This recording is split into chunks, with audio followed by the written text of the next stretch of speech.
had a friend of mine.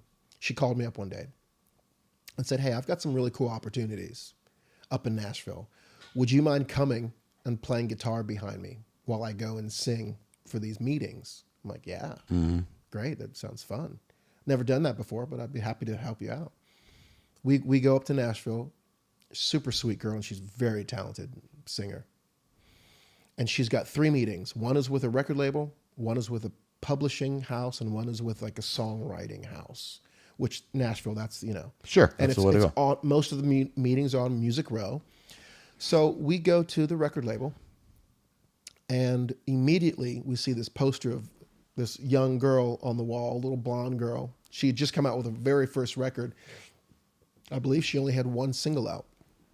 Her name was Taylor Swift. Mm-hmm. It was her label.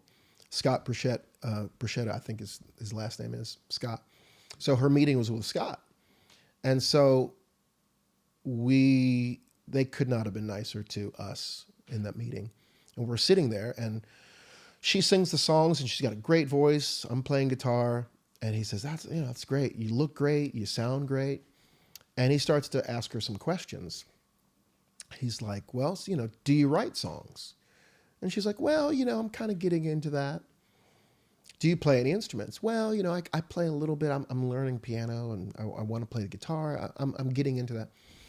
And he asks her a couple other questions, and eventually he says, all right, so, the music business, you have to be all in.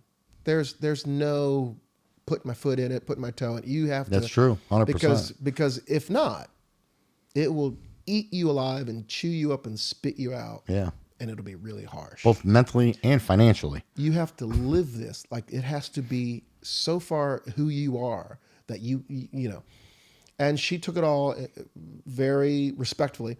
And he started giving us an example of this artist that he had signed.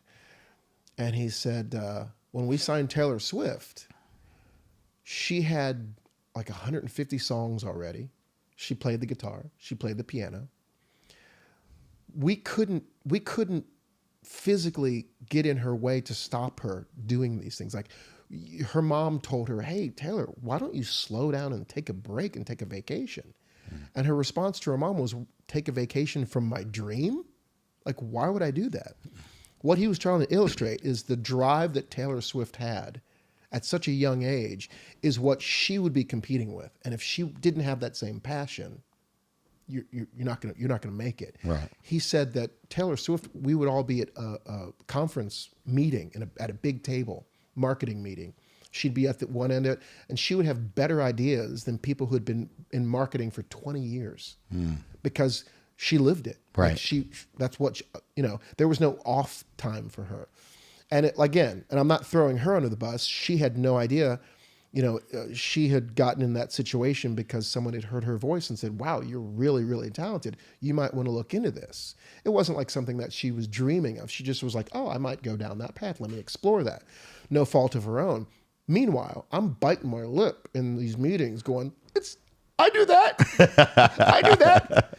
Of course I couldn't do that. It was her meeting. It wasn't mine. But, it takes that type of dedication.